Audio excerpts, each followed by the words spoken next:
민선 8기 강원도 의회가 첫 도정 질의에 나섰습니다. 지난 5월 문을 연 레고랜드 관련 질문이 쏟아졌습니다. 네, 시행사와 맺은 불공정 계약부터 중도개발공사에 대한 기업 회생 절차에 이르기까지 의원들의 질타가 쏟아졌습니다. 전소연 기자입니다. 강원도가 800억의 혈세를 투자한 레고랜드.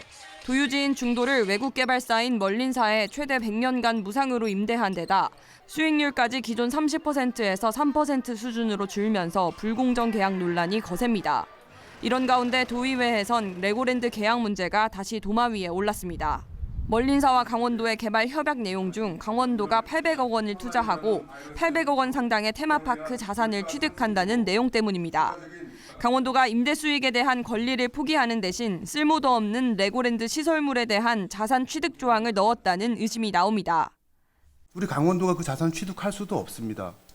공유자산관리법 등 다 검토하셨겠지만 그렇게 취득할 수 있는 부분들이 많이 없는 것으로 알고 있고 이 부분에 대해서도 계약 자체가 정말 한쪽으로 기울어진 노예 계약이다. 실제로 레고랜드 자산을 어떻게 취득할 것인지에 대한 이렇다 할 논의도 없는 상태입니다. 멀린 측에 시설물을 특정해달라는 그 요청을 계속 공문으로 발송을 한 바가 있습니다.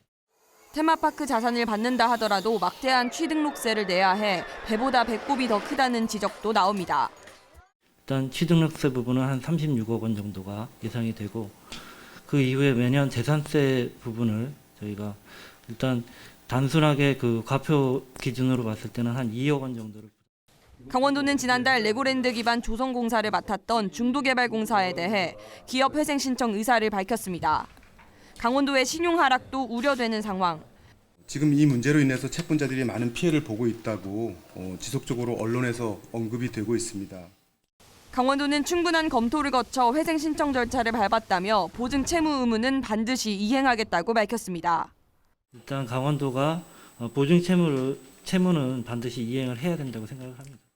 중도개발공사 회생 신청에 대한 법원의 판단은 내년 4월쯤 나올 것으로 예상됩니다. 장밋빛 전망과 달리 빛 좋은 개살구로 전락한 레고랜드 사업이 도정 운영에 적지 않은 부담이 되고 있습니다. 헬로티비 뉴스 전소연입니다.